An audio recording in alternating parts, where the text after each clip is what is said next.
Student, good evening. Dolly with home science channel पर एक बार फिर से आप सभी का स्वागत है एक नए क्लास के साथ, एक नए वीडियो के साथ। तो जैसा कि आप लोग जानते हैं कि आपका फर्स्ट एवं सेकंड चैप्टर जो है वह खत्म हो चुका है। तो देन आज हमारा है थर्ड चैप्टर, यानी कि तीसरी क्लास है हमारी आज। तो आज हम अपने तीसरे क्लास के बारे में डिस्कस करेंगे। मुझे उम्मीद है कि आप लोग स्वस्थ होंगे, मस्त होंगे। तो देन इसी के साथ आज हम अपना क्लास स्टार्ट करते हैं। अगर आप लोगों ने इसके पहले का क्लास नहीं देखा है तो प्लीज इस क्लास के डिस्क्रिप्शन में आपको इसका लिंक मिल जाएगा। आप पहले उस क्लास को देखिएगा, देन उसके बाद इस क्लास को देखिएगा। तो आज का क्लास हम अपना स्टार्ट करते हैं, जिसका नाम है थर्ड क्लास, मतलब कि थर्ड टॉपिक है हमारा, जिसका नाम है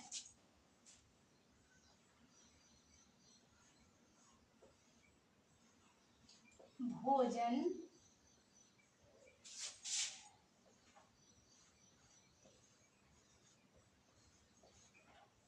पोषण, भोजन पोषण,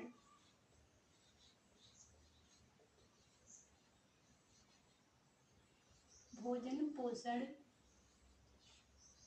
स्वास्थ्य और स्वास्थ्यता। ओके, आज के हमारे लेसन का नाम है भोजन पोषण स्वास्थ्य स्वास्थ्यता। इसी के बारे में आज हमें डिस्कस करना है। तो हमारे 11th क्लास होम साइंस का थर्ड चैप्टर जो है वह है भोजन पोषण स्वास्थ्य और स्वास्थ्यता, जिसके बारे में आज हमें डिस्कस करना है। तो देन हम देख लेते हैं कि हमारा पहला क्या है कि भोजन। ओके, तो भोजन हमारे अनिवार्य आवश्यकताओं में से एक है। बिना भोजन के हमारा शरीर नहीं चल सकता, है ना। तो भोजन के लिए ही जितने जीव हैं, भोजन के लिए ही जितने जीव हैं सभी क्रियाशील हैं, सभी कार्य कर रहे हैं। क्यों? क्योंकि उन्हें भोजन चाहिए। भोजन के लिए ही सारे जीव क्रियाशील हैं। ओके, तो जब किशोर लोग किशोरावस्था में आते हैं तो उस समय उन्हें पोषक तत्वों की, संतुलित आहार का, इन सभी चीजों का बहुत ही ज्यादा आवश्यकता होती है। क्यों? क्योंकि उस समय उनके शरीर में, किशोरों के शरीर में बहुत सारे परिवर्तन जो है वह दृष्टिगोचर होते हैं। बहुत सारे परिवर्तन हमें दिखने लगते हैं। तो देन वो परिवर्तन क्यों होते हैं? क्योंकि उनके शरीर में कुछ हार्मोनों का उत्पन्न होता है, कुछ हार्मोन, जिनकी वजह से उनके शरीर में कुछ अलग परिवर्तन होने लगते हैं। तो जब वो किशोरावस्था में होते हैं तो उनके शरीर में काफी अधिक से अधिक वृद्धि होती है, जिसकी वजह से उन्हें पोषक तत्वों और संतुलित आहार की बहुत ज्यादा आवश्यकता होती है। तो इसलिए इस समय हमें भोजन के बारे में जानकारी रखना बहुत जरूरी है कि जब हम अच्छा भोजन करेंगे तो हमारा अच्छा विकास होगा, अच्छी वृद्धि होगी, जिससे हम स्वस्थ रह सकते हैं। तो इसलिए हम पहले भोजन के बारे में ही देख लेते हैं कि जिससे हमारा शरीर स्वस्थ रहता है। तो देन हम भोजन के बारे में अपने देख लेते हैं। सबसे पहला टॉपिक है हमारा भोजन। पहला हमारा क्या हो गया? भोजन। ओके, भोजन हम किसे कहते हैं? ओके, कि भोजन हम किसे कहते हैं? भोजन ऐसा ठोस पदार्थ है,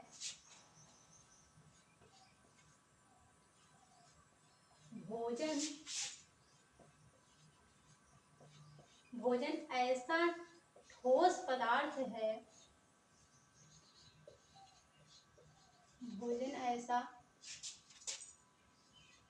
भोजन ऐसा ठोस पदार्थ है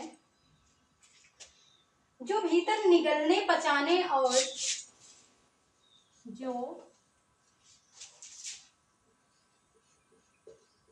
जो भीतर निगलने, पचाने और स्वांगीकृत व अवशोषित होने के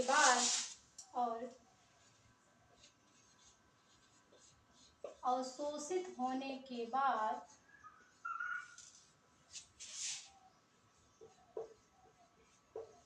अवशोषित होने के बाद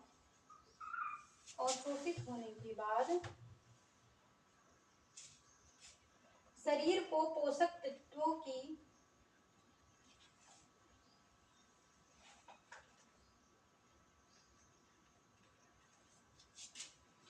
अवशोषित होने के बाद शरीर को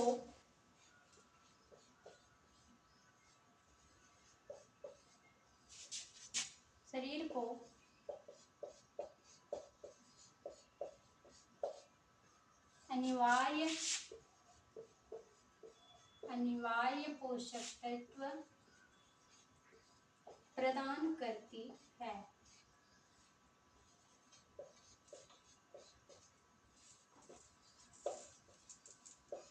ओके,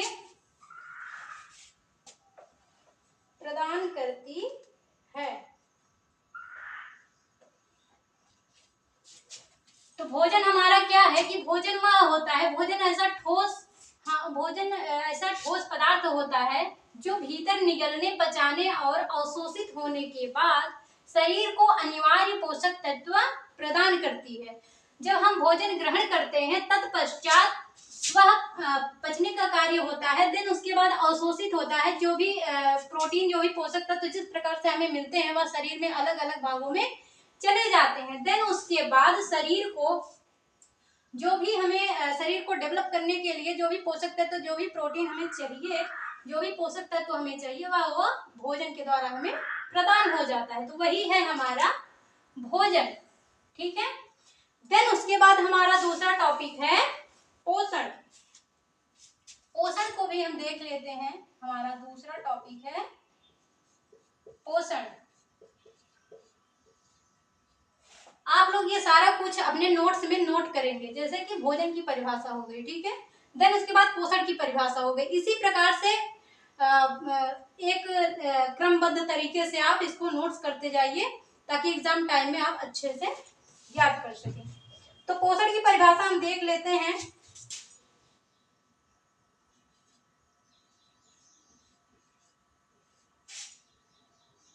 टर्नर महोदय के अनुसार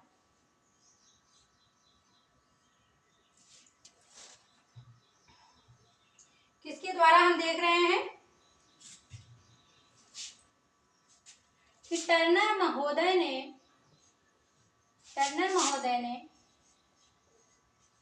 पोषण को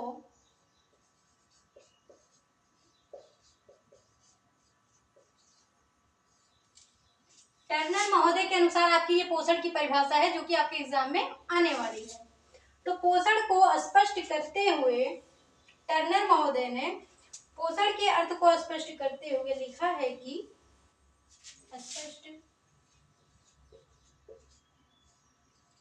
स्पष्ट करते हुए लिखा है कि पोषण उन प्रक्रियाओं का संयोजन है। पोषण उन प्रक्रियाओं का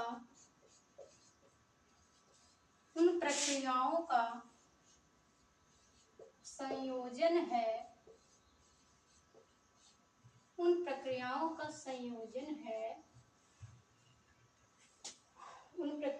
संयोजन है जिनके द्वारा जीवित प्राणी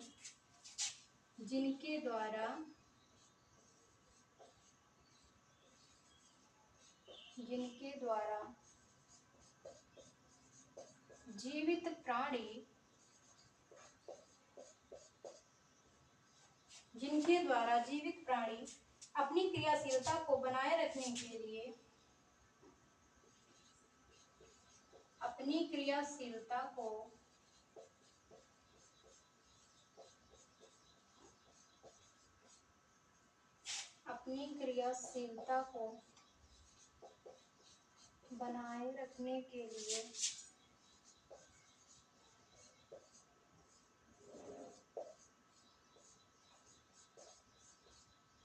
बनाए रखने के लिए अंगों की वृद्धि एवं उनके पुनर्निर्माण हेतु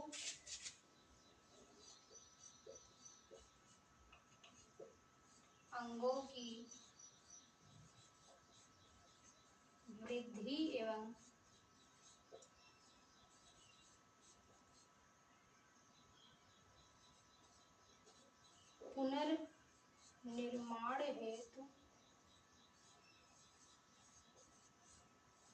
पुनर्निर्माण हेतु आवश्यक पदार्थों को प्राप्त करता है, उनका उपभोग करता है। आवश्यक भोज्य पदार्थ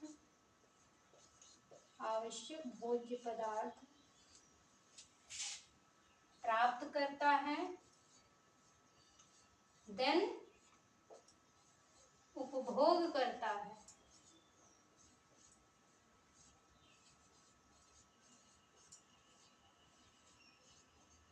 ओके, तो ये हो गई हमारी परिभाषा।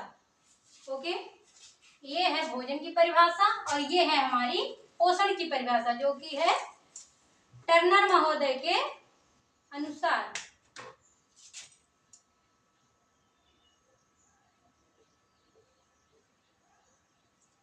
टर्नर महोदय के अनुसार।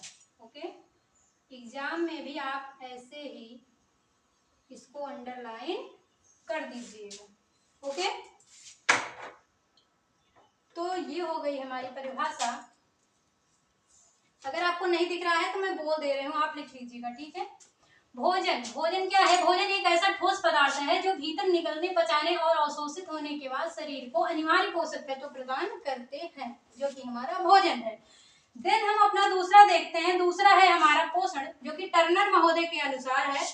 तो टर्नर महोदय ने पोषण को स्पष्ट करते हुए लिखा है कि पोषण उन प्रक्रियाओं का संयोजन है। पोषण जो है वह उन प्रक्रियाओं का संयोजन है जिनके द्वारा जीवित प्राणी अपनी क्रियाशीलता को बनाए रखने के लिए अंगों की वृद्धि एवं पुनर्निर्माण हेतु, जो हमारे अंग है, जो हमारा डेवलपमेंट होता है, तो हमारे अंगों में परिवर्तन होते हैं ना, हमारा हाथ पैर सारी शरीर जो है वह उसमें वृद्धि होती है एवं पुनर्निर्माण होता है। जो भी कोशिकाओं का टूट फूट होता है, उनके मरम्मत के लिए प्रोटीन हमारा कार्य करता है। तो पुनर्निर्माण हेतु आवश्यक भोज्य पदार्थ प्राप्त करता है, देन उसके बाद उसका उपभोग करता है। मतलब कि पहले प्राप्त करता है, देन उसको ग्रहण करता है, मतलब कि खाता है, जिससे हमारे पोषक तत्व हमें मिलते हैं और हमारा शरीर जो है वह स्वस्थ होता है। देन अब हम इसके आगे देख लेते हैं। मुझे उम्मीद है आप लोग नोट्स बना रहे होंगे और ये सारा कुछ नोट कर रहे होंगे, जिससे आपकी एग्जाम में आपको पढ़ने में काफी आसानी होने वाली है। ओके, तो इसलिए आप नोट्स जरूर बनाइएगा। अपने हाथों का जो लिखा होता है ना, वो जल्दी याद होता है। कभी आप आजमा कर देख लीजिएगा कि किताब वाला आपको जल्दी नहीं याद होगा, लेकिन आप जो अपने हाथों से लिखते हैं ना, वो आपको जल्दी याद होता है। तो इसलिए अपने हाथ से नोट्स जरूर बनाया कीजिए, कोई भी सब्जेक्ट हो। तो देन इसके आगे हम अपना देख लेते हैं। हमारा पोषण हो गया। ये जो हमारा, आप एग्जाम्पल के रूप में समझ लीजिए कि बिना पोषण के हमारा शरीर नहीं चल सकता है ना। तो जैसे आपको एग्जाम्पल के रूप में समझिए, आपको कोई मशीन चल रही है, ठीक है। किसी मशीन को चलाने के लिए भी हमें उसमें ऊर्जा देनी पड़ती है, देन मशीन चलता है। भले ही उसका वो जो स्रोत है, ऊर्जा का जो स्रोत है मशीन का, वो अलग होगा। जैसे कि हमारा विद्युत हो गया, कोयला हो गया, पानी हो गया, पेट्रोल हो गया, इन सारी चीजों के माध्यम से हमारी मशीन, हमारे यंत्र चलते हैं, जो कि ऊर्जा के रूप में उन्हें दिया जाता है। तो देन उसी तरह हमारा ये जो शरीर रूपी मशीन है, हमारा ये जो शरीर रूपी मशीन है, इसे भी चलाने के लिए हमें ऊर्जा देना पड़ता है। क्या देना पड़ता है? ऊर्जा देना पड़ता है। तो ये ऊर्जा हमें किस माध्यम से मिलता है? भोजन के माध्यम से ही मिलता है ना। तो इस शरीर को चलाने के लिए भी हमें भोजन रूपी ऊर्जा देना पड़ता है। जब हम भोजन ग्रहण करते हैं तो हमारे शरीर को पोषक तत्व प्रदान होते हैं। क्या प्रदान होते हैं? पोषक तत्व विभिन्न प्रकार के प्रदान होते हैं। तो हमारा शरीर जो है वह क्रियाशील होता है, अपने कार्यों को करता है, देन हमारा शरीर स्वस्थ होता है। तो उन्हीं पोषक तत्वों के बारे में हम थोड़ा सा देख लेते हैं जिनके माध्यम से हमारा शरीर स्वस्थ रहता है। तो पोषक तत्वों के बारे में हम देख लेते हैं। हमारे पोषक तत्व जो है वह 5 प्रकार के होते हैं।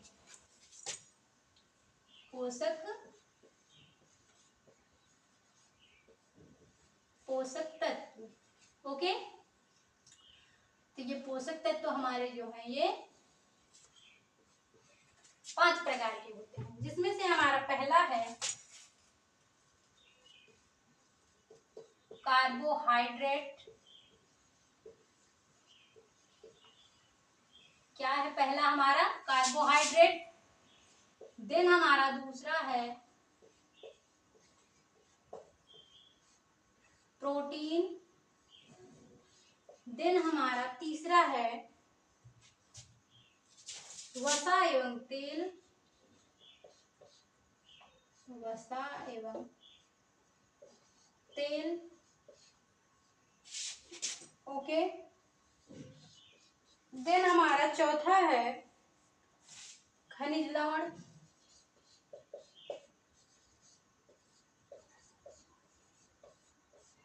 खनिज लवण। देन हमारा पांचवा है जिसे हम विटामिन कहते हैं, ओके। तो ये 5 हमारे पोषक तत्व हो गए जो कि हमारे शरीर को स्वस्थ रखते हैं। तो पोषक तत्वों में हमारा पहला है कार्बोहाइड्रेट, ओके। देन हमारा दूसरा है प्रोटीन। देन हमारा तीसरा है वसा एवं तेल। चौथा है हमारा खनिज लवण और पांचवा है हमारा विटामिन, ओके। तो ये रहे हमारे 5 पोषक तत्व जिनके माध्यम से हमारा शरीर स्वस्थ रहता है। तो इन पोषक तत्वों को इनके कार्य के आधार पर भी बांटा गया है। ऐसे तो ये 5 प्रकार के हैं, लेकिन इनके जो कार्य हैं, मतलब कि कौन से पोषक तत्व क्या कार्य करते हैं, उनके आधार पर जो इनका वर्गीकरण हुआ है वह 3 प्रकार से हुआ है, ठीक है। तो 3 प्रकार से जो हुआ है इनके कार्य के आधार पर वर्गीकरण, उसमें हम पहला देख लेते हैं। पहला है हमारा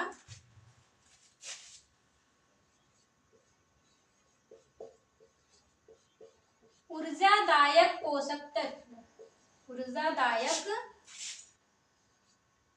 पोषक तत्व, ओके। तो कार्यों के आधार पर जो वर्गीकरण किया गया है उसके आधार पर हमारा पहला है ऊर्जादायक पोषक तत्व। मतलब कि ऐसे कौन से पोषक तत्व होते हैं जो हमें ऊर्जा प्रदान करते हैं। तो हम वही देख लेते हैं कि हमारे ऊर्जादायक पोषक तत्व कौन कौन से होते हैं। तो हमारा पहला है कार्बोहाइड्रेट। क्या है? कार्बोहाइड्रेट। देन दूसरा है हमारा वसा एवं तेल, ओके। दूसरा हम अपना देख लेते हैं। दूसरा जो है हमारा शरीर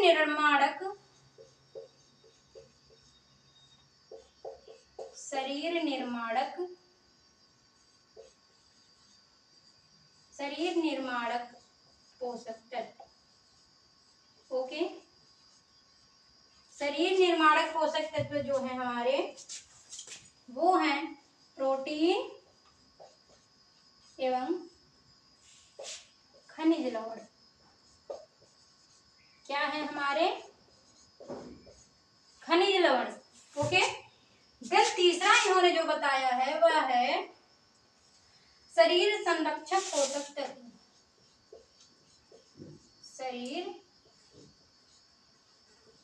संरक्षक पोषक तत्व,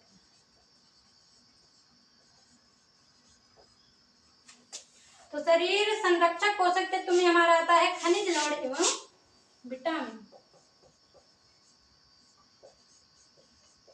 खनिज लवण एवं विटामिन, ओके। तो इस प्रकार से हम देखते हैं कि हमारे जो पोषक तत्व हैं वह 5 प्रकार के हैं: कार्बोहाइड्रेट, प्रोटीन, वसा एवं तेल, खनिज लवण और विटामिन। लेकिन कार्यों के आधार पर इन पोषक तत्वों के क्या कार्य हैं, उनके आधार पर इनका वर्गीकरण 3 भागों में किया गया है। जिसमें से पहला आप देख पा रहे हैं ऊर्जादायक पोषक तत्व, जो हमें कार्बोहाइड्रेट और वसा एवं तेल से मिलता है, जिससे हमें ऊर्जा प्रदान होती है। देन हमारा दूसरा है शरीर निर्माणक पोषक तत्व, मतलब कि हमारे शरीर में जो टूट फूट होती है, हमारे जैसे ऊतक हो गए, कोशिकाएं हो गई, या शरीर में कोई टूट फूट हो जाती है तो उनका जो मरम्मत करता है वो कौन करता है? प्रोटीन और खनिज लवण। देन हमारा तीसरा है शरीर संरक्षक पोषक तत्व, तो शरीर की जो सुरक्षा करता है, संरक्षक करता है, वह है हमारा खनिज लवण एवं विटामिन। तो आप लोग इसे नोट कीजिए, देन मैं आपको आगे बताती हूँ। आप लोग इसे नोट कीजिए।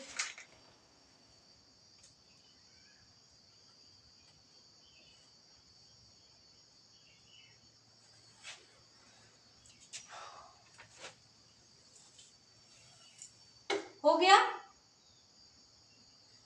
ओके, देन आगे देखते हैं।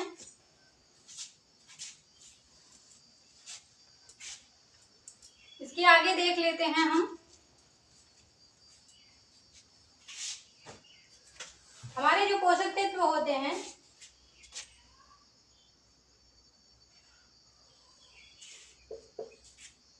ये हमें 2 तरह से मिलते हैं। जैसे कि एक हमें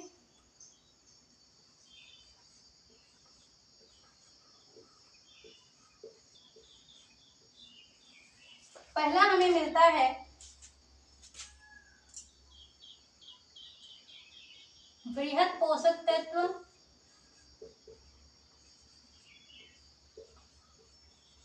बृहद पोषक तत्व। देन दूसरा है हमारा सूक्ष्म पोषक तत्व।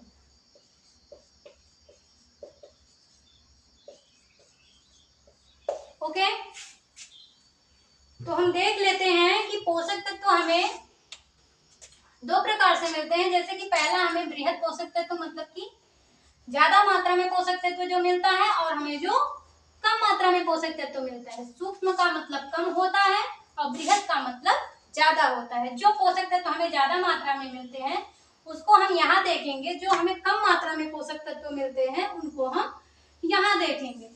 तो बृहद पोषक तत्वों में हम देख लेते हैं, जैसा कि हमारा पहला है हमारा कार्बोहाइड्रेट, पहला है हमारा कार्बोहाइड्रेट। देन दूसरा है हमारा प्रोटीन। देन तीसरा है हमारा, प्रोटीन के बाद हम देख लेते हैं हमारा क्या है, वसा। देन चौथा है हमारा जल। देन पांचवा है हमारा रेशा, फाइबर। ओके, देन उसके बाद छठा है हमारा विटामिन। ओके, छठा है हमारा विटामिन। देन उसके बाद हम सूक्ष्म पोषक तत्वों के बारे में देख लेते हैं। पहला है हमारा आयोडीन। देन दूसरा है हमारा खनिज लवण, खनिज लवण है। उसके बाद है हमारा लौह, और देन चौथा है हमारा कैल्शियम। ओके, तो बृहद पोषक तत्वों में हमारा आता है कार्बोहाइड्रेट, प्रोटीन, वसा, जल, रेशा एवं फाइबर, और हमारा छठा आता है विटामिन। देन हमारा सूक्ष्म पोषक तत्व जो होते हैं वो है आयोडीन, खनिज लवण, लौह और कैल्शियम। आप लोग इसे नोट कीजिए। अगर आपने चैनल को सब्सक्राइब नहीं किया है तो सब्सक्राइब कर लीजिए, क्योंकि जब भी आपको नया क्लास मिलेगा तो सबसे पहले मिलेगा। तो देन हम अपना आगे का टॉपिक देख लेते हैं। हमारा नया टॉपिक है क्या? संतुलित आहार। ओके, क्या है? संतुलित आहार। तो संतुलित आहार के बारे में हम देख लेते हैं।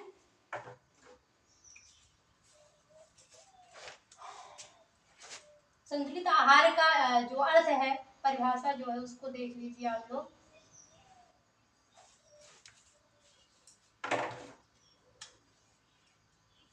वह भोजन जो शरीर को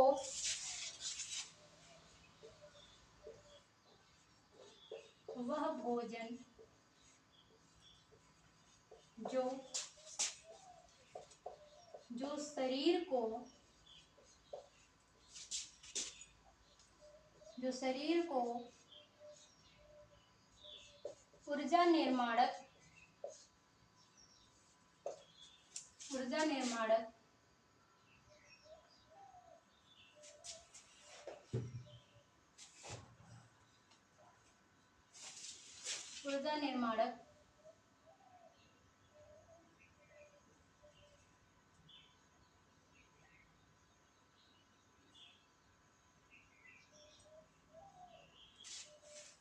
तो हम संतुलित आहार की परिभाषा देख लेते हैं, जो है कि वह भोजन जो शरीर को ऊर्जा निर्माणक, शरीर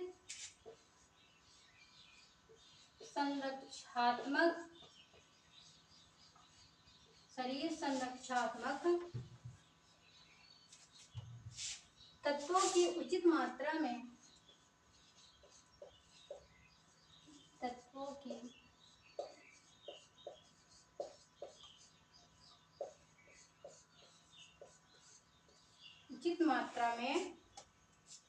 पूर्ति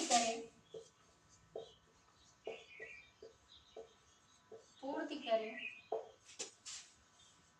वह संतुलित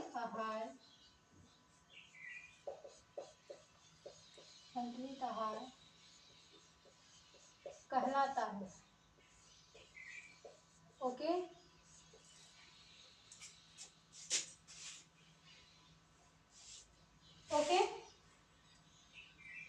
ये जो हमारा संतुलित आहार है,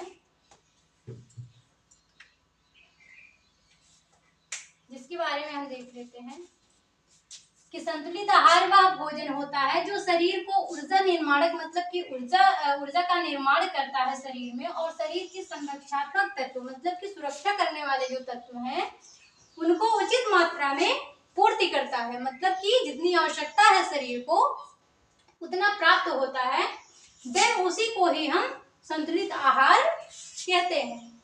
वैसे आप अपने समझने के लिए बोल सकते हैं कि संतुलित आहार वह होता है जो हमारे शरीर को, ठीक है, जो हमारे शरीर को हमारी आवश्यकता अनुसार, जो कि हमारी आवश्यकता है हमारे शरीर को, उसके अनुसार सभी पोषक तत्व उचित मात्रा में मिलते हैं, उसे ही हम संतुलित आहार कहते हैं। ठीक है, संतुलित आहार वह भोजन है जो हमारे शरीर की आवश्यकताओं के अनुसार हमें सभी प्रकार के पोषक तत्व उचित मात्रा में प्राप्त होते हैं, हम उसी को संतुलित आहार कहते हैं। देन अब हम इसके आगे देख लेते हैं। आप लोग इसे नोट कीजिए, आगे मैं आपको बताती हूँ, नोट कीजिए इसको।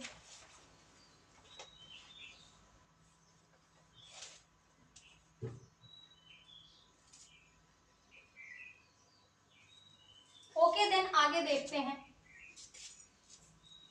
ये हो गए हमारे संतुलित आहार की परिभाषा। देन इसके आगे हम देख लेते हैं,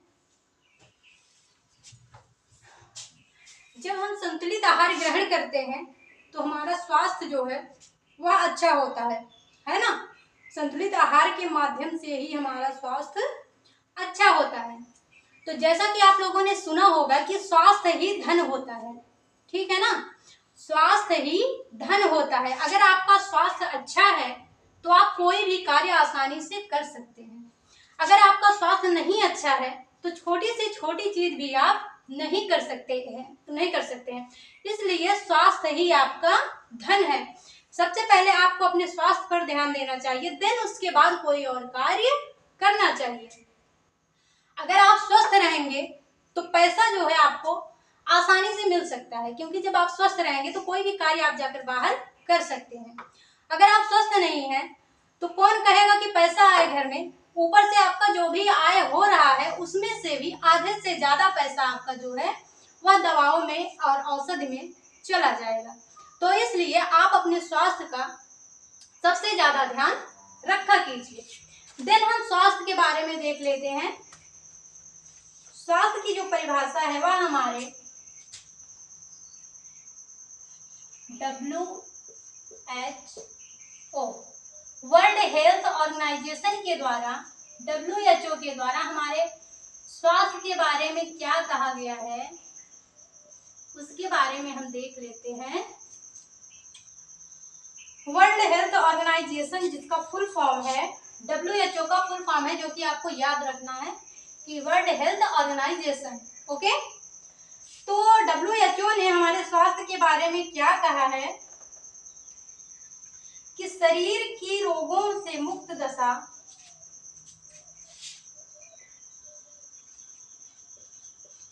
शरीर की रोगों से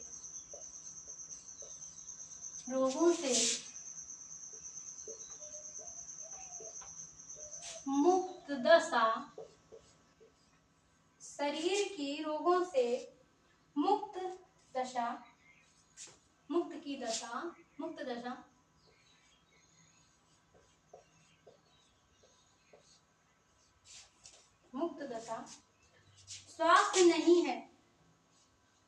स्वास्थ्य नहीं है, बल्कि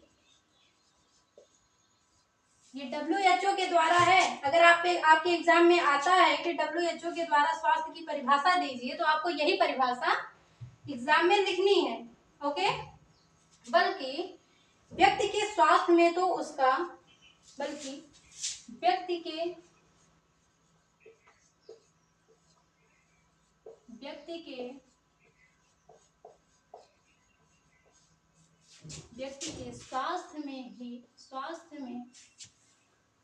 के स्वास्थ्य में तो उसका संपूर्ण शारीरिक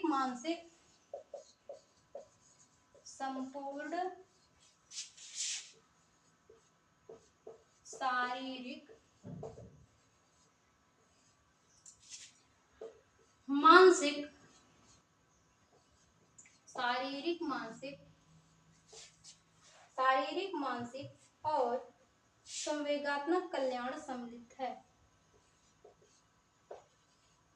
संवेगात्मक कल्याण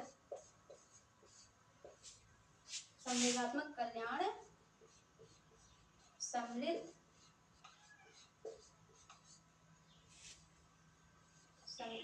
है। ओके, सम्मिलित है। 1984 ईस्वी में जो WHO के जो सदस्य हैं, 1984 ईस्वी में, कब? 1984 ईस्वी में, जब इन्होंने बहुत ही ज्यादा गहन अध्ययन किया, किसके बारे में? स्वास्थ्य के बारे में। WHO जो है उसका नाम क्या है? वर्ल्ड हेल्थ ऑर्गेनाइजेशन, मतलब कि हेल्थ के बारे में कार्य करता है। तो जो WHO के जो सदस्य हैं, उन्होंने जब स्वास्थ्य के बारे में गहन अध्ययन किया, बहुत सारे पहलुओं पर ध्यान देकर उनमें मतलब कि पता लगाया कि हमारा कि स्वास्थ्य क्या है, बिल्कुल जो अच्छी तरह से कहा जा सकता है वह स्वास्थ्य क्या है। तब उन्होंने यही पता लगाया कि शरीर की रोगों से मुक्त दशा ही स्वास्थ्य नहीं होता। लोग कहते हैं ना कि हमारे पास कोई रोग नहीं है तो हम स्वस्थ हैं, तो ऐसा कुछ भी नहीं है, आप देख लीजिए। शरीर की रोगों से मुक्त दशा जो होती है वह स्वास्थ्य नहीं है, बल्कि व्यक्ति के स्वास्थ्य में तो उसका संपूर्ण शारीरिक एवं मानसिक, देन उसके बाद संवेगात्मक कल्याण सम्मिलित होता है। जो व्यक्ति शारीरिक रूप से प्लस मानसिक रूप से और संवेगात्मक कल्याण के रूप में, मतलब कि उनका जो संवेगात्मक विकास है, अगर तीनों हुआ है अच्छे ढंग से, देन उसको हम एक स्वस्थ व्यक्ति कह सकते हैं। किसके द्वारा? WHO के द्वारा। देन इसके आगे हम देख लेते हैं, हमारे दो एक और विद्वान हैं जिनके द्वारा स्वास्थ्य की परिभाषा दी गई है, जो कि आपके एग्जाम में आ सकती है, तो आप लोग एक नजर उस पर भी डाल लीजिए। ओके, लेकिन ये WHO की जो परिभाषा है स्वास्थ्य के रूप में, उसको आप जरूर याद कीजिएगा। ओके, तो स्वास्थ्य की परिभाषा एक हमारा WHO के माध्यम से हो गया। देन हमारा दूसरा है हमारा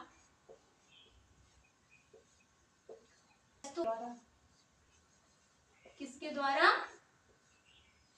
अरस्तु के द्वारा।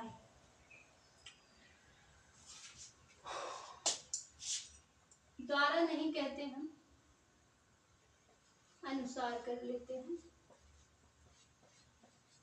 ओके, तो दूसरा हमारा जो स्वास्थ्य की परिभाषा है वह है अरस्तु के अनुसार। तो अरस्तु जी ने स्वास्थ्य के बारे में क्या कहा है? उन्होंने कहा है कि स्वस्थ शरीर स्वस्थ निवास करता है। स्वस्थ शरीर में स्वस्थ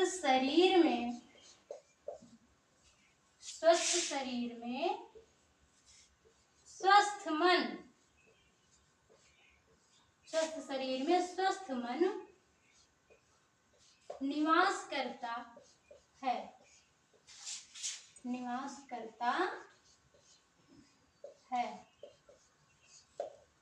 ओके, तो अरस्तु जी ने क्या कहा कि स्वस्थ शरीर में ही अरस्तु जी ने कहा है कि स्वस्थ शरीर में स्वस्थ मन का निवास होता है। जहां पर शरीर स्वस्थ होता है वहां पर ही स्वस्थ मन का निवास होता है। देन हमारा तीसरा देख लेते हैं। ये तीनों परिभाषा आपको याद रखनी है, क्योंकि एग्जाम में जो कुछ भी आ जाएगा आप उसको लिख लें। तो हमारे तीसरे हैं फ्रैंकलिन के अनुसार। क्या है? फ्रैंकलिन के अनुसार।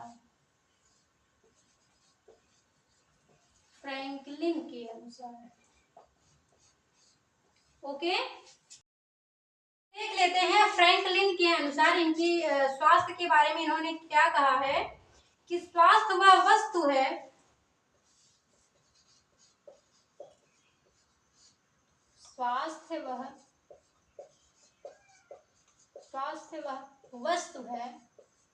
क्या?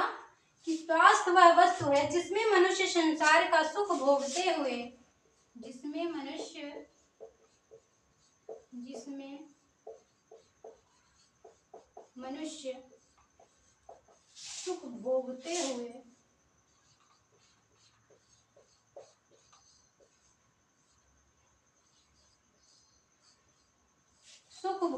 हुए सदैव आनंदित रहता है।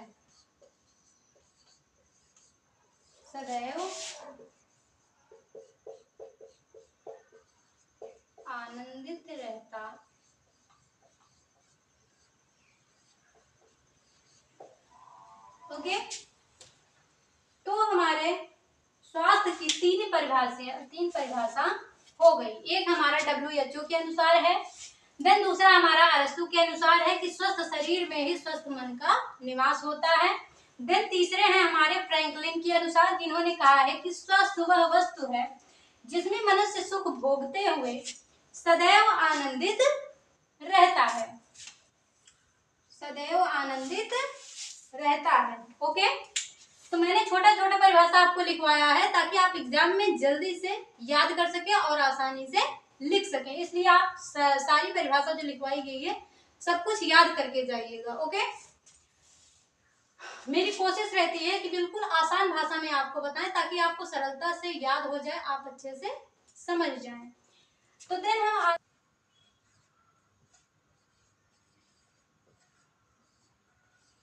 अच्छे स्वास्थ्य के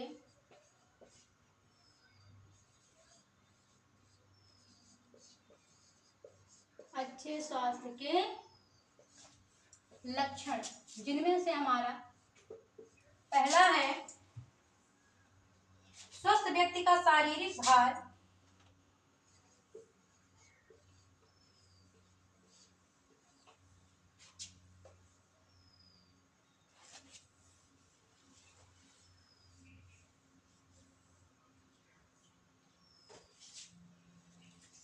तो हमारा पहला पॉइंट है स्वस्थ व्यक्ति का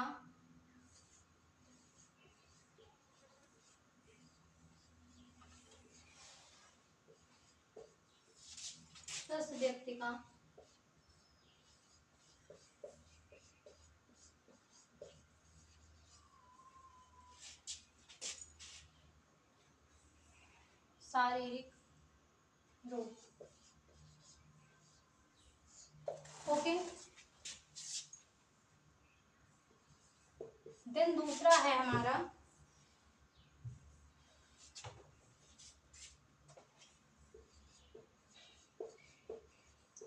स्वस्थ व्यक्ति का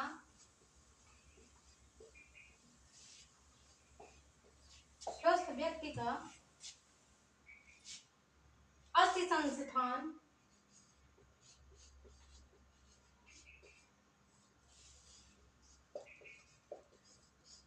संस्थान सुविकसित। ओके, देन तीसरा है हमारा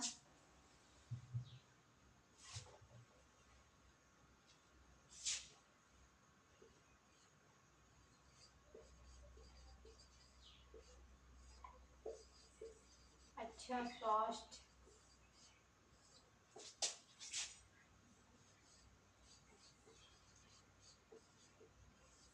आंखों का रंग,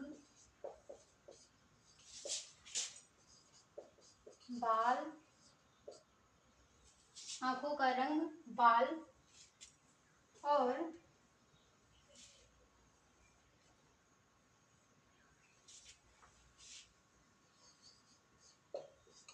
दांत।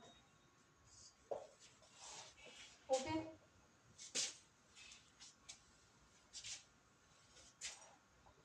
चौथा है हमारा शरीर की मांसपेशियां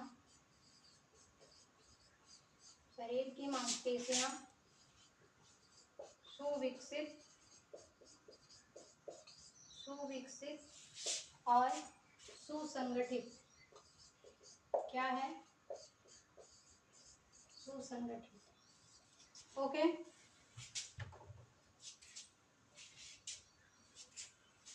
पांचवा पॉइंट है हमारा सभी पाचन संस्थान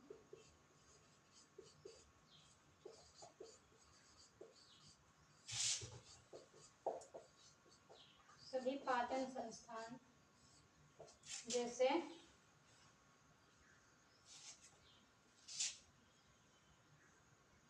पाचन,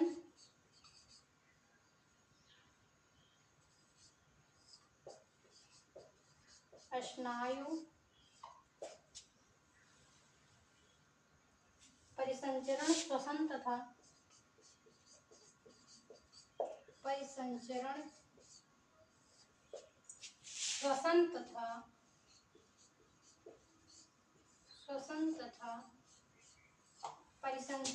श्वसन तथा विसर्जन संस्थान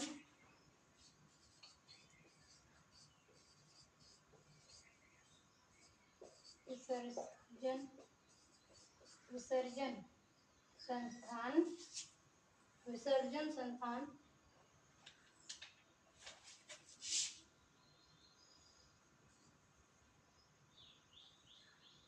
सुचारू रूप से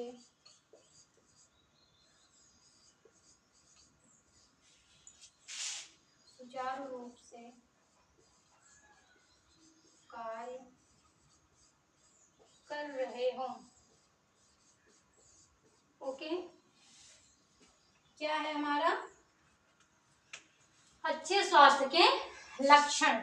ओके, हम स्वास्थ्य के बारे में पढ़ रहे हैं ना, तो अच्छे स्वास्थ्य के क्या लक्षण होते हैं उसी के बारे में हम देख रहे हैं कि स्वस्थ व्यक्ति का जो शारीरिक रूप होता है, जैसे कि जितना उसकी लंबाई है उसी के हिसाब से उसका भार भी होना चाहिए, उसी के हिसाब से उसकी लंबाई चौड़ाई उसका भार जो उसका शारीरिक रूप है वह सभी प्रकार से सुडौल एवं उसके अनुकूल होना चाहिए। जैसे कि जितना लंबा है उतना ही चौड़ा उतना ही भार, उसी के अनुसार। नहीं तो अगर ज्यादा लंबे हो गए हैं उनका वजन कम है, या फिर छोटे हैं उनका वजन अधिक है, इस तरह से जो शरीर का वो रूप है वह एक सही ढंग से नहीं होता, उसे हम स्वस्थ शरीर के लक्षण नहीं कह सकते। देन हमारा दूसरा है स्वस्थ व्यक्ति का अस्थि संस्थान सुविकसित। तो स्वस्थ व्यक्ति जो होता है उसका जो अस्थि संस्थान होता है, जो हड्डियों का जो भी हमारे शरीर में जो भी हड्डियां हैं जो कार्य कर रही हैं जो हमारे शरीर में है, वो जो है उनका सुविकसित मतलब उनका डेवलपमेंट अच्छे से हुआ रहता है। देन उसके बाद तीसरा है हमारा अच्छे स्वास्थ्य, आंखों का रंग, बाल, दांत। तो अच्छे स्वास्थ्य के जो लक्षण है, उनकी आंखें जो होती हैं वह चमकदार होती हैं, उनकी आंखों के नीचे ना कोई छाई, ना कोई धब्बा, ना कोई गड्ढा, ऐसा कुछ भी नहीं होता है। देन उसके बाद हमारा क्या है, बाल, वो जो बाल होते हैं वह बहुत ही बिल्कुल काले रंग के होते हैं और चमकीले होते हैं जो कि स्वस्थ होते हैं। देन हमारा क्या है, दांत। दांत के जो दांत होते मतलब कि स्वस्थ व्यक्ति के जो दांत होते हैं वह बिल्कुल सफेद, और उनके जो जबड़े होते हैं वह बिल्कुल स्ट्रांग होते हैं, जिनमें कोई रोग जैसे कि पायरिया वगैरह नहीं हुआ रहता, जो कि एकदम स्वस्थ होते हैं। देन चौथा है हमारा शरीर की मांसपेशियां सुविकसित एवं सुसंगठित। जो स्वस्थ व्यक्ति होता है उसकी जो मांसपेशियां होती हैं उनका विकास जो है वह बिल्कुल अच्छी तरह से हुआ रहता है और वह एक सुसंगठित रूप में कार्य कर रही होती हैं। देन हमारा पांचवा है कि सभी पाचन संस्थान, जैसे कि हमारा पाचन संस्थान हो गया, परिसंचरण संस्थान हो गया जिससे कि ब्लड हर अंग में पहुंचाया जाता है। देन उसके बाद हमारा श्वसन क्रिया हो गई जो कि हम सांस लेते हैं। देन उसके बाद हो गया विसर्जन संस्थान, जो कि जो भी पाचन क्रिया के पश्चात जो भी बेकार पदार्थ होते हैं जो कि हमारे मल द्वारा बाहर आते हैं उसे हम विसर्जन संस्थान कहते हैं, वह भी हमारा अच्छे ढंग से कार्य करे। देन उसके बाद है सुचारू रूप से कार्य कर रहे हो। जब ये सारे लक्षण आपको दिखाई देते हैं तो वह लक्षण जो है एक अच्छे स्वास्थ्य का लक्षण होता है। देन इसके बाद हम देख लेते हैं, आप लोग ये सारा चीज नोट, खाद्य वर्ग,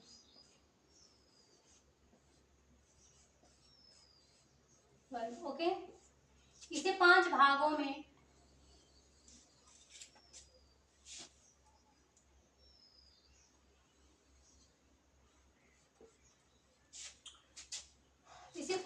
में बांटा गया है। किसके द्वारा? ICMR, ओके, ICMR द्वारा खाद्य वर्गों को 5 भागों में बांटा गया है, जिसमें हम अपना पहला देख लेते हैं, अनाज, खाद्यान्न और उनके उत्पाद। पहला है हमारा अनाज, खाद्यान्न,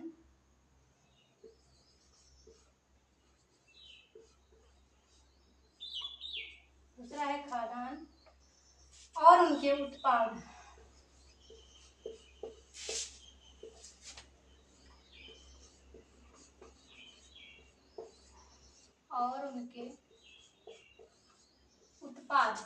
ओके। देन दूसरा है हमारा दालें और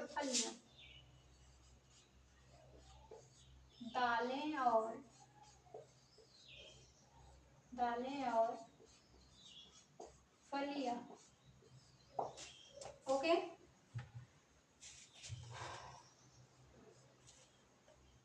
देन हमारा तीसरा है दूध और मांस के उत्पाद। देन तीसरा है हमारा दूध व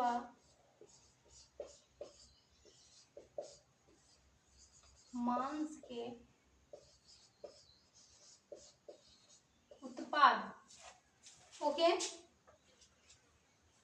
चौथा है हमारा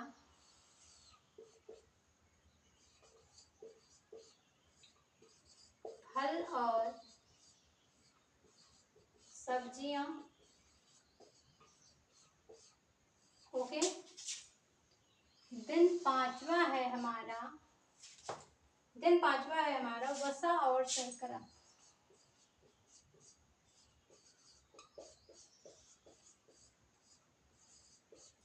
वसा और शर्करा। ओके, तो आईसीएमआर द्वारा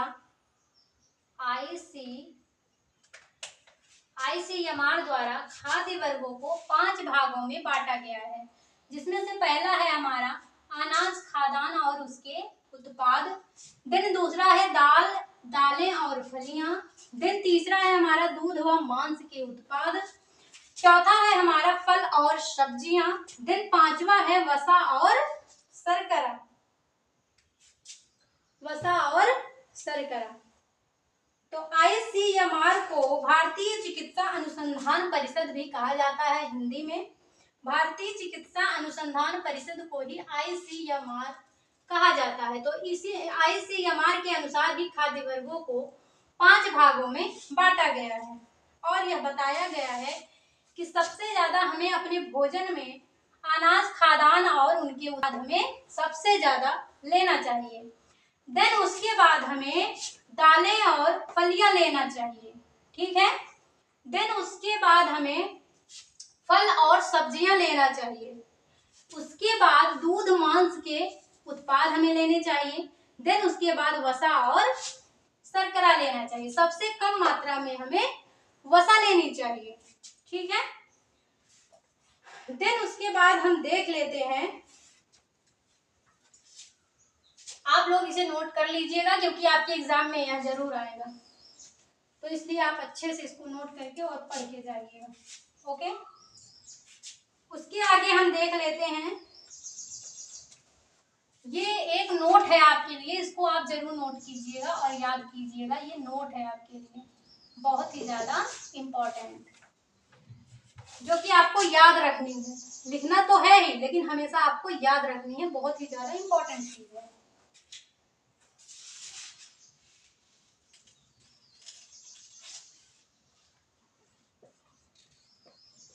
1 ग्राम, ठीक है, क्या है, जिसमें से पहला है, पहला क्या है हमारा, कार्बोहाइड्रेट। 1 ग्राम कार्बोहाइड्रेट में कितनी ऊर्जा मिलती है, कितनी कैलोरी ऊर्जा आपको मिलती है। देन दूसरा है हमारा 1 ग्राम प्रोटीन में, 1 ग्राम प्रोटीन में कितनी कैलोरी ऊर्जा मिलती है। देन तीसरा है हमारा 1 ग्राम वसा में, ओके, 1 ग्राम वसा में कितनी कैलोरी ऊर्जा आपको मिलती है, यही आपको याद करना है। एक ग्राम कार्बोहाइड्रेट में आपको 4 कैलोरी ऊर्जा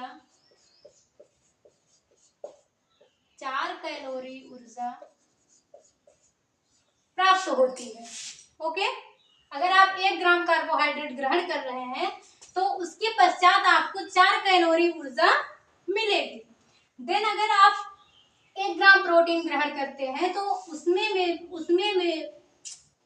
अगर आप 1 ग्राम प्रोटीन ग्रहण करते हैं तो उसमें आपको 4 कैलोरी ऊर्जा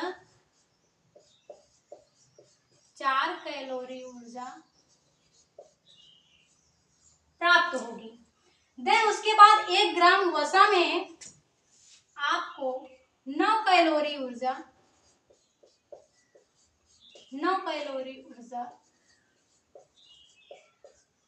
प्राप्त होगी। ओके, तो इस प्रकार से ये एक नोट है आपके लिए, इसको आप नोट कीजिए और आप हमेशा अपने दिमाग में याद करके रखिए कि 1 ग्राम कार्बोहाइड्रेट में 4 कैलोरी ऊर्जा मिलती है, 1 ग्राम प्रोटीन में 4 कैलोरी ऊर्जा प्राप्त होती है। देन 1 ग्राम वसा में 9 कैलोरी ऊर्जा हमें प्राप्त होती है। देन हम अब इसके आगे देख लेते हैं, आप लोग इसे नोट जरूर कीजिएगा। इसके आगे हम देख लेते हैं, हमारा नेक्स्ट टॉपिक है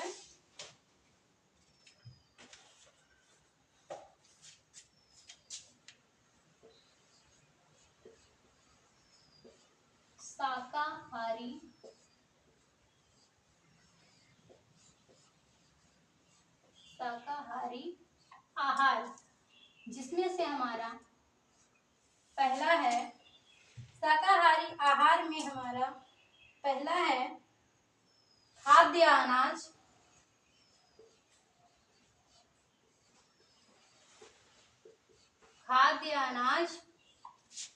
देन दूसरा है हमारा दालें, देन तीसरा है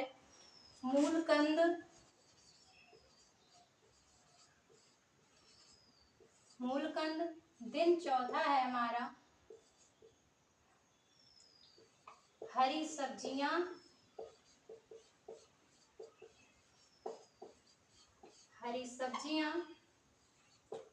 देन पांचवा हम अपना देख लेते हैं फल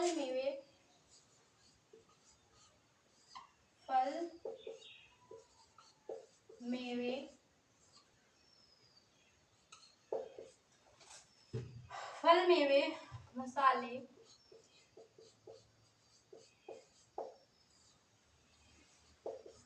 शर्करा,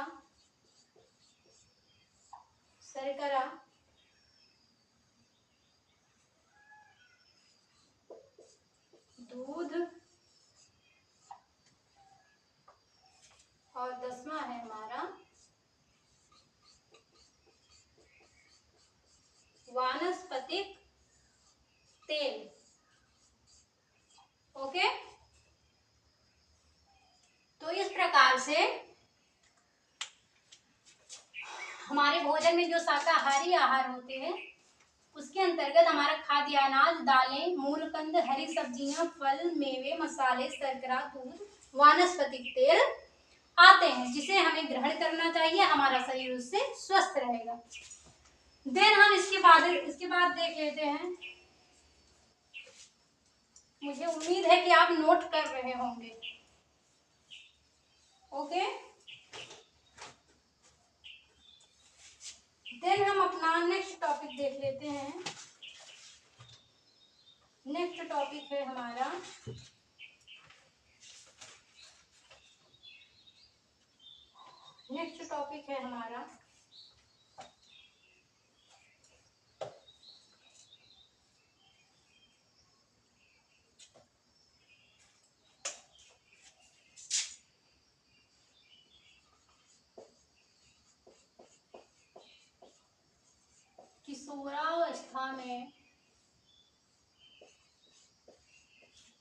किशोरावस्था में आहार पैटर्न।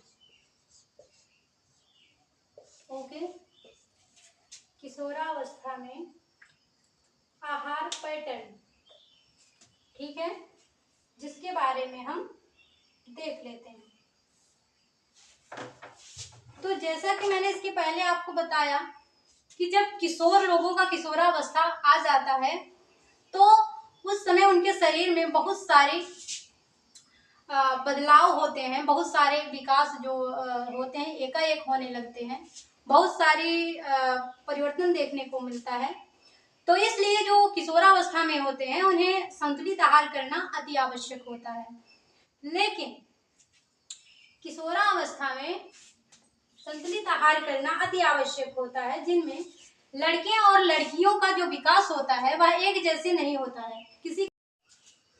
किशोरावस्था में विशेषकर कैलोरी, कैल्शियम, लोहा, विटामिन बी कॉम्प्लेक्स, इन सारे पोषक तत्वों की अत्यधिक मात्रा में इन्हें आवश्यकता होती है, क्योंकि इस समय इनका जो डेवलपमेंट होता है वह बहुत ही अधिक तेजी से हो रहा होता है। तो इसलिए इन्हें इन सारी चीजों की जो आवश्यकता होती है बहुत ही अधिक मात्रा में होती है।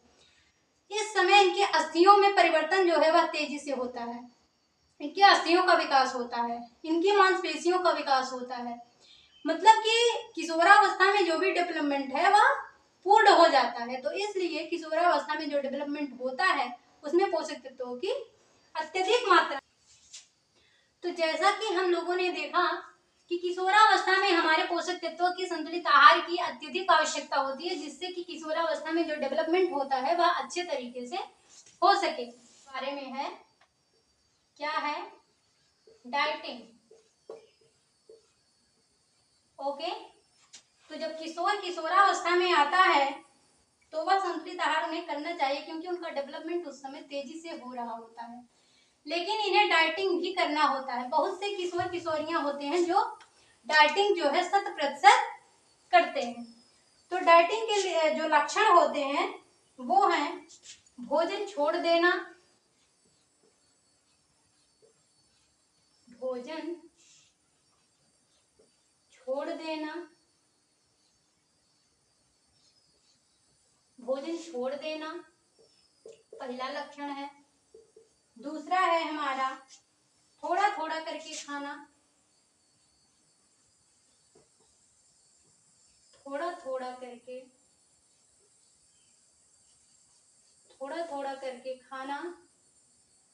देन तीसरा है हमारा उपवास करना,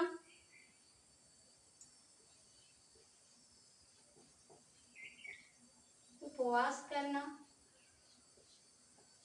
ओके, अथवा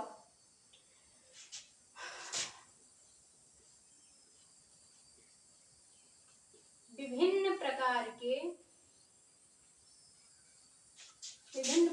के दवाओं का प्रयोग। ओके, दवाओं का प्रयोग करते हैं।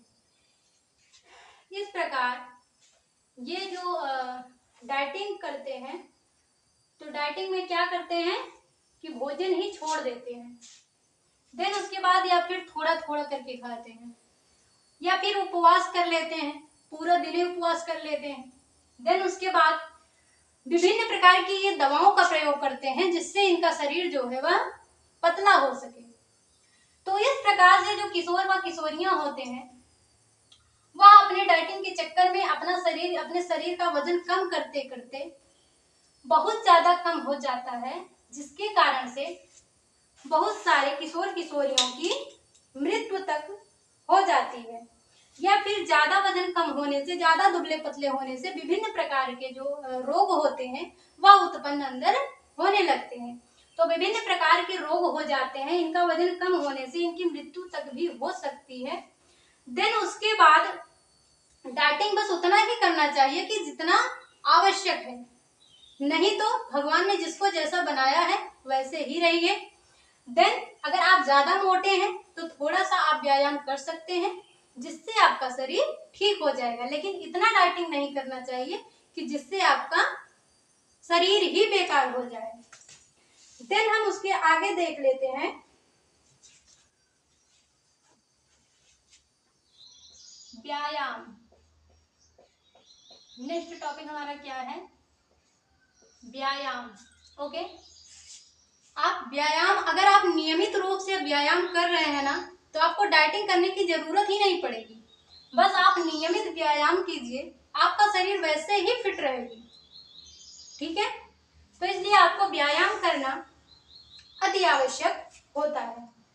तो इसी प्रकार से हम देख लेते हैं टॉमसन के अनुसार, टॉमसन के अनुसार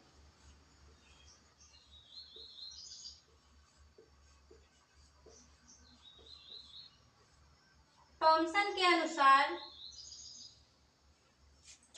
अनुसार हम देख लेते हैं कि व्यायाम क्या होता है। आनंद का अति आवश्यक सिद्धांत, आनंद का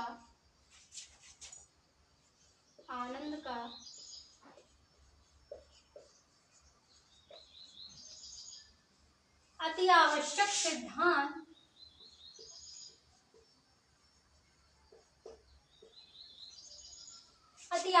सिद्धांत स्वास्थ्य है और स्वास्थ्य का व्यायाम। सिद्धांत स्वास्थ्य है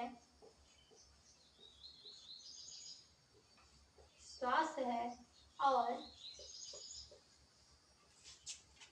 स्वास्थ्य का व्यायाम।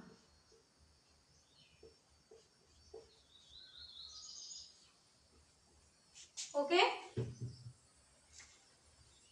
तो ये जो हमारे टॉपिक के अनुसार ये व्यायाम परिभाषा दी गई है वह है कि आनंद का अति आवश्यक जो सिद्धांत है उसमें बताया गया है कि स्वास्थ्य वही है जो व्यायाम के माध्यम से ही अच्छा रहता है। तो स्वास्थ्य है और स्वास्थ्य का व्यायाम। तो देन हम इसके आगे देख लेते हैं। इसके आगे हम देख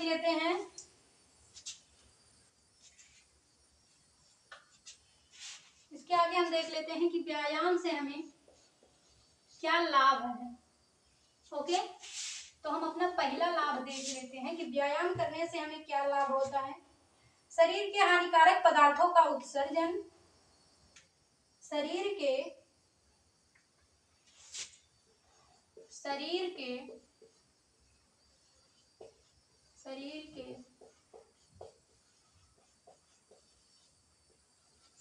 हानिकारक पदार्थों का उत्सर्जन। देन हमारा दूसरा लाभ है व्यायाम करने से रक्त का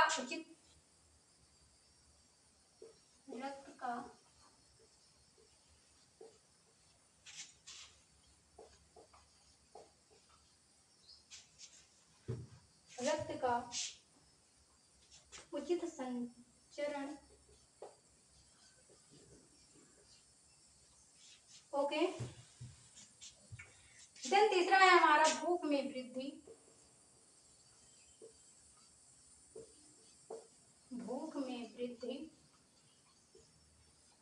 ओके, चौथा है हमारा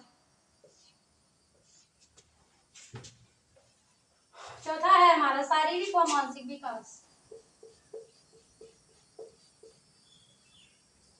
शारीरिक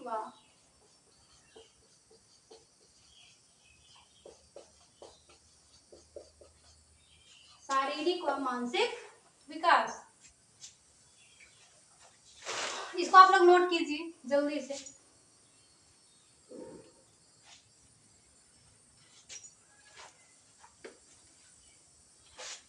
ओके, देन आगे देखते हैं। ये हो गए हमारे व्यायाम के लाभ। व्यायाम करने से हमें क्या लाभ होता है। देन हम इसके कुछ नियम देख लेते हैं कि हमें किस नियम के अनुसार व्यायाम करना चाहिए। ओके, किस नियम के अनुसार हमें व्यायाम करना चाहिए, जिसमें से हमारा पहला नियम है नियमित व्यायाम करना चाहिए। क्या करना चाहिए? नियमित व्यायाम करना चाहिए। नहीं तो एक दिन कर दिए, एक दिन व्यायाम कर लिए, 4 दिन बैठ गए, ऐसा नहीं करेंगे। नियमित व्यायाम करेंगे, इसका नियम है। देन दूसरा नियम है कि उचित व्यायाम करेंगे।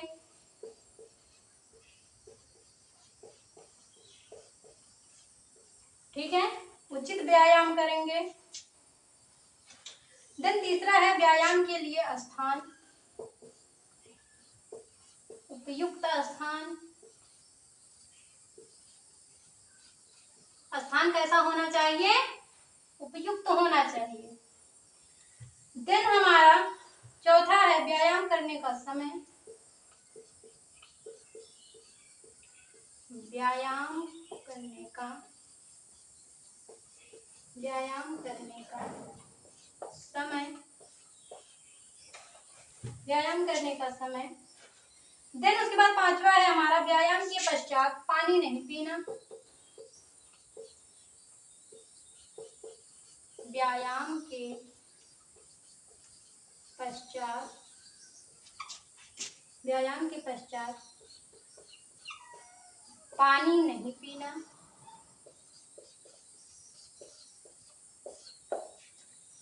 पानी नहीं पीना।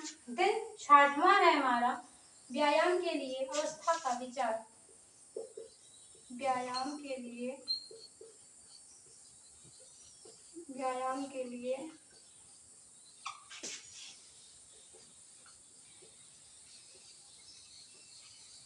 अवस्था का विचार। ओके, तो ये हो गए हमारे व्यायाम के नियम, जिसमें से पहला है हमारा कि नियमित व्यायाम करना चाहिए। मतलब कि एक दिन करके 4 दिन बैठना नहीं चाहिए, नियमित व्यायाम करना चाहिए, चाहे आधा घंटा कीजिए लेकिन नियमित कीजिए, रोज कीजिए। देन दूसरा नियम है हमारा उचित व्यायाम। उचित व्यायाम का मतलब होता है, उचित व्यायाम का मतलब होता है कि आप उतना ही व्यायाम कीजिए कि जितनी आपको आवश्यकता है। इतना व्यायाम ना कर लीजिए कि आपको इतना ज्यादा थकान हो जाए, आपकी तबीयत खराब हो जाए। ये सारी चीजें आपको नहीं होनी चाहिए। मतलब कि जितनी आवश्यकता है आपको उतना ही व्यायाम कीजिए। ठीक है, जैसे ही आपको थकान लग रही है आप व्यायाम बंद कर दीजिए। ठीक है। देन हमारा तीसरा नियम है उपयुक्त स्थान। उपयुक्त स्थान का मतलब है कि व्यायाम हमेशा खुले स्थानों पर और ढीले कपड़ों में करना चाहिए। खुले स्थान पर, ढीले कपड़ों में और खाली पेट व्यायाम करना चाहिए। देन हमारा चौथा है व्यायाम करने का समय। तो व्यायाम जो है अक्सर ज्यादातर फायदेमंद होता है कि जब आप सुबह के टाइम में व्यायाम खुले आसमान के नीचे खुली हवाओं में करते हैं। देन पांचवा है हमारा, व्यायाम के पश्चात पानी नहीं पीना चाहिए। जब भी आप व्यायाम करने के पश्चात आपका जो शरीर है वह बिल्कुल गर्म सा हो जाता है, तो इसलिए उस समय अगर आप पानी पिएंगे तो आपको जुकाम, सर्दी, बुखार इस प्रकार की समस्याएं हो सकती हैं। तो छठवां है हमारा, व्यायाम के लिए अवस्था का विचार। जब आप व्यायाम करने के बारे में सोच रहे हैं तो आप ये पहले जान लीजिए कि व्यायाम जो है वह जो वृद्ध होते हैं, जो बच्चे होते हैं और जो रोगी होते हैं, इन तीनों को व्यायाम उनकी आवश्यकता अनुसार ही करना चाहिए। मतलब कि आप अगर वो कंफर्टेबल हैं, समर्थ हैं उसको करने में, तो वो करें, नहीं तो नहीं करना चाहिए। ठीक है, तो ये हो गए हमारे व्यायाम के नियम। पान होता है, उससे जो विकृतियां होती हैं उसमें से पहला है हमारा बुलिमिया। ठीक है, बुलिमिया हमारी वह विकृति है जो किशोरावस्था में होती है। इसमें जो किशोर होता है वह क्या करता है, वह अपना वजन जो है उसको कम करना चाहता है। वो अपना जो वजन है उसको कम से कम करना चाहता है। उसके लिए वह क्या करता है, बार बार खाता है। ठीक है, बार बार खाता है, लेकिन उसको वजन कम करना है। तो ये जो किशोरावस्था में ये विकृतियां होती हैं बुलिमिया नामक, इसमें क्या होता है कि वो बार बार खाना खाते हैं। ठीक है, बार बार खाते तो हैं लेकिन वो खुद ही उंगली मुंह में डाल के पूरा उल्टी कर देते हैं। उल्टी कर देंगे तो मतलब खाएंगे उल्टी करेंगे, खाएंगे उल्टी करेंगे, खाएंगे तो लेकिन उल्टी करके उसको निकाल देंगे। तो उससे उनको लगता है कि उनका वजन जो है वह कम हो जाएगा, बढ़ेगा नहीं। तो ये सनक उनके दिमाग पे रहता है। कब, किशोरावस्था में। वो खाते तो हैं लेकिन उसको उल्टी कर देते हैं। जैसे उन्हें लगता है कि मैंने उल्टी कर दिया है तो अब मेरा वजन नहीं बढ़ेगा।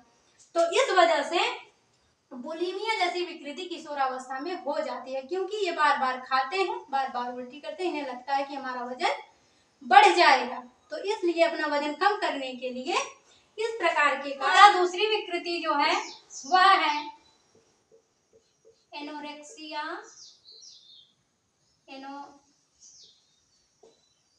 Anorexia nervosa. Okay, anorexia nervosa जो ये विकृति होती है जो कि किशोरावस्था के दौरान होती है, इसमें जो किशोर होता है वह क्या करता है, उसे पतला होने का सनक पकड़ लेता है। ठीक है, मतलब कि वह इतना पतला दिखना चाहता है कि कुछ कहने वाली बात नहीं। मतलब कि वो ना खाना चाहता है ना पीना चाहता है, बस उसे क्या है कि पतला होना चाहता है। वह अपना वजन इतना कम कर देता है खाना ना खा करके कि विभिन्न प्रकार के रोग उसके शरीर में पनपने लगते हैं और ज्यादा वजन कम करने की वजह से वह कुपोषण का शिकार हो जाता है, चाहे वह किशोर हो या किशोरियां। तो कुपोषण के शिकार होने के पश्चात अगर उसका वजन बहुत ज्यादा कम हो गया है तो उनकी मृत्यु तक भी हो सकती है। देन इन सारी चीजों को ना ध्यान देते हुए उनके दिमाग में बस एक ही चीज रहता है कि बस मुझे पतला दिखना है। क्या? मुझे पतला दिखना है, मुझे अपना वजन कम करना है, चाहे उससे कोई भी प्रॉब्लम हो उन्हें कोई फर्क नहीं पड़ता। क्यों? क्योंकि उन्हें उस समय एनोरेक्सिया नर्वोसा जो है हुआ रहता है, इसलिए उसके अलावा उन्हें और कुछ नहीं दिखाई देता। बस एक ही चीज दिखाई देता है कि उन्हें अपना वजन कम करना है, उन्हें पतला दिखना है, डाइटिंग करनी है, ये सारी चीजें उन्हें समझ में आती है। देन इसके बाद हम देख लेते हैं, तो ये रहे हमारे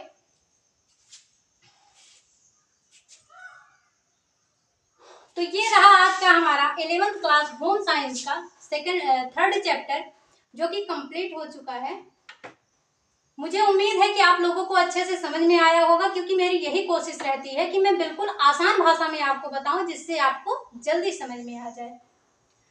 तो बस आज का जो चैप्टर है वह कंप्लीट हो चुका है। मुझे उम्मीद है आप लोगों को समझ में आया होगा। अगर आपको पसंद आई क्लास मेरी तो आप अपने दोस्तों के साथ शेयर कीजिए और चैनल को सब्सक्राइब करना ना भूलें, क्योंकि जब भी क्लास आपको दी जाती है तो सबसे पहले वह आपको मिलेगी। तो देन इसी के साथ हम आज अपनी क्लास को स्टॉप करते हैं। अब मिलते हैं हम नेक्स्ट क्लास में। इस चैप्टर से संबंधित जो भी क्वेश्चन होगा नेक्स्ट क्लास में आपको दी जाएंगे। तब तक के लिए आप खुश रहिए, मस्त रहिए। जय हिंद, जय भारत।